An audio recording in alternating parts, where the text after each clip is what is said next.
12 anti-government activists, including some minors, have been arrested in Bahrain. This brings the total number to 28 since just the beginning of this month. Protesters say the crackdown on their movement, which started almost 3 years ago, has only gotten worse in recent months. The first violent crackdown was at the beginning of 2011. 4 people died during those clashes with police. Then, just a few months later, martial law was declared and Gulf troops took the entire country under control. Up to that time, nearly 1,000 people had been arrested, but the number is now 3 times that high. More than 90 people have been killed since then. And 2012 kicked off with a rally attended by hundreds of thousands, but the people's voice was left unheard. So here we are in 2013, and Bahrain's king deciding to toughen the penalties for demonstrators. The result? New protests and more arrests every single week. Paula Sleer reports.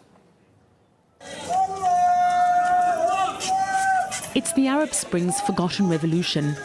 Nearly 3 years have gone by since the people of Bahrain, inspired by events in Tunisia and Egypt, rose up against an oppressive regime and demanded reform. But their uprising was brutally crushed within a matter of weeks.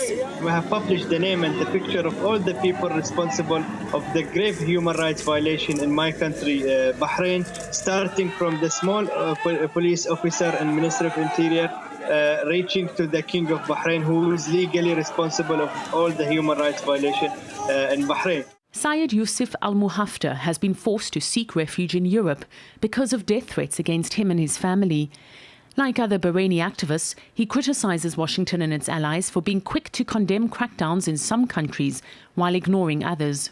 Oil is better than the human rights in Bahrain, and the Western interest is better than the human rights situation in Bahrain. So that's why we are victims of the double standard, because we live in an oil country. Last week, the Global Manama Dialogue Forum pointedly ignored the crackdown. U.S. Secretary of Defense Chuck Hagel made it clear in his speech that he was more concerned about military matters. They want to feel that they are superior and everybody are slaves. So that's why they don't want anyone to talk about democracy. They feel that if they give the democracy, that they are losing their life, not even losing their sovereignty.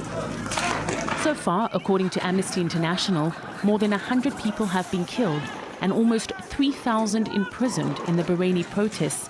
Many more have been tortured in a crackdown that remains far removed from the world's attention. Paula Sleer, RT.